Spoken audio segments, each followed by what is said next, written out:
পটলের এই রেসিপিটি রান্না করতে যতটা কম সময় লাগে খেতেও হয় ঠিক ততটাই সুস্বাদু। আর কিভাবে খুব কম সময়ের মধ্যে আপনারা একদম পারফেক্টলি এই রেসিপিটা বানিয়ে নিতে পারবেন সেটাই আজ আমি আপনাদের সাথে শেয়ার করব। নমস্কার বন্ধুরা, আপনাদের সকলকেই স্বাগত জানাই ঘোষ কিচেনে। আজকের রেসিপি পটল পোস্ত। আশা করি আজকের রেসিপিটি আপনাদের সকলেরই খুব ভালো লাগবে। ভিডিওটি ভালো লাগলে চ্যানেলটি সাবস্ক্রাইব করা অনুরোধ রইল। এই রেসিপির জন্য আমি এখানে দেখুন কিছু মিডিয়াম সাইজের পটল নিয়ে নিয়েছি। মিডিয়াম সাইজের পটল হলে সেদ্ধ হতে খুব সুবিধা হয়, তাই এখানে মিডিয়াম সাইজেরই পটল আমি নিয়েছি। এবার পটলের খোসাগুলোকে আমি এইভাবে ছাড়িয়ে নিচ্ছি। আর পটলের খোসা ছাড়ানোর পর পটলের ওপরের আর নিচের দুদিকের অংশটা এইভাবে কেটে নিতে হবে। আর পটলের মাঝখান বরাবরও দু সাইড থেকে এইভাবে আমি কেটে নেব, তাহলে পটলের মধ্যে মশলাটা খুব ভালোভাবে ঢুকে যাবে। সব পটলগুলোকে একইভাবে কেটে ভালোভাবে ধুয়ে নিয়েছি। এবার কড়াইয়ে দিয়ে দিচ্ছি কিছুটা সর্ষের তেল। সর্ষের তেলে এই রান্নাটা খুবই ভালো হয়। তেল ভালোভাবে গরম হলে তার মধ্যে কেটে রাখা পটলগুলো দিয়ে দিলাম, আর দিয়ে দিলাম স্বাদ অনুসারে লবণ।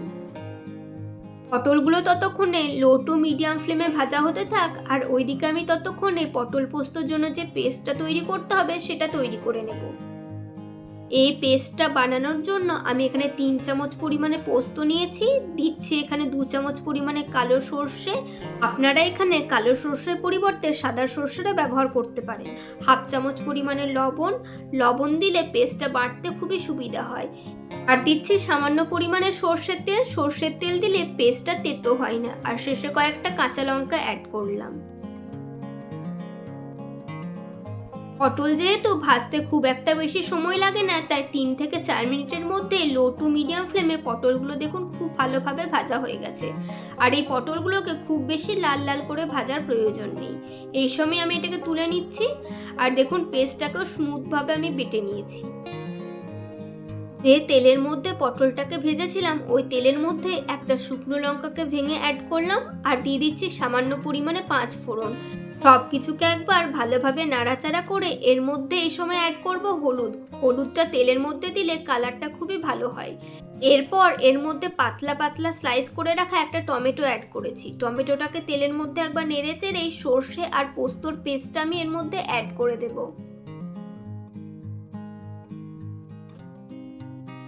আর মিক্সার জারে সামান্য পরিমাণে জল দিয়েও সেটাকে ধুয়ে এর মধ্যে অ্যাড করে দিলাম। এবার এই মশলাটাকে খুব ভালোভাবে কষিয়ে নিতে হবে, ততক্ষণ না পর্যন্ত মশলা থেকে তেল ছেড়ে দিচ্ছে। কয়েক মিনিট নাড়াচাড়া করে মশলাটাকে খুব ভালোভাবে কষিয়ে নিয়েছি। মশলা থেকে তেল ছেড়ে দিয়েছে। আমি এই সময় এর মধ্যে ভেজে রাখা পটলগুলোকে অ্যাড করে দেব। যেহেতু তেলে ভাজার সময় পটলগুলো অনেকটাই সেদ্ধ হয়ে গেছে, তাই এইভাবে রান্না করতে খুব একটা বেশি সময়ও লাগে না। পটলটাকে এবার এই মশলার সাথে খুব ভালোভাবে কষিয়ে নিতে হবে। আর এই সময় অ্যাড করে দিলাম স্বাদ অনুসারে লবণ। লবণটাকে দিয়েও সব কিছুকে খুব ভালোভাবে মিক্স করে লো টু মিডিয়াম ফ্লেমে সব কিছুকে খুব ভালোভাবে কষিয়ে নিয়েছি। দেখুন পটল থেকে অনেকটা জল ছেড়ে দিয়েছে, তার মধ্যে পটলটা অনেকটাই সেদ্ধ হয়ে গেছে। এবার আমি এর মধ্যে অ্যাড করলাম হাফ কাপ পরিমাণে জল।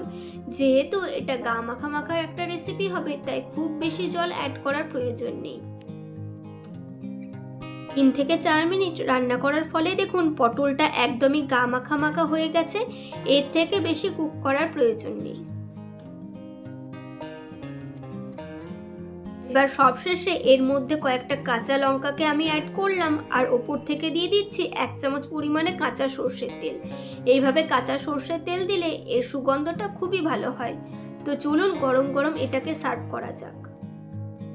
গরম ভাতের সাথে এরকম পটল পোস্ত থাকলে আর কিছুই লাগবে না। দেখুন দেখতে কতটা লোভনীয় হয়েছে। দেখতে যতটা লোভনীয় হয়েছে খেতেও হয় ঠিক ততটাই সুস্বাদু। আর বানাতেও লাগে একদমই কম সময়। কম উপকরণ দিয়ে এরকম সুস্বাদু রেসিপি কে না বানাতে চায় বলুন। আশা করি আজকের আমার এই রেসিপিটি আপনাদের সকলেরই খুব ভালো লেগেছে। ভিডিওটি ভালো লাগলে অবশ্যই লাইক করবেন, আর পরিচিতদের মধ্যে শেয়ার করতে ভুলবেন না। আপনাদের মতামত কমেন্ট বক্সে জানাবেন। আর যারা এখনো পর্যন্ত চ্যানেলটি সাবস্ক্রাইব করেননি, অবশ্যই চ্যানেলটি সাবস্ক্রাইব করে পাশে থাকা বেল বাটনটি প্রেস করে দেবেন নিত্য নতুন রেসিপির আপডেট পাওয়ার জন্য। আমি আপনাদের জন্য এরকম আরও রেসিপি নিয়ে আসব। আজকে এই পর্যন্তই, দেখা হচ্ছে নেক্সট এপিসোডে নতুন কোনো রেসিপি নিয়ে। ভালো থাকবেন, সুস্থ থাকবেন, ধন্যবাদ।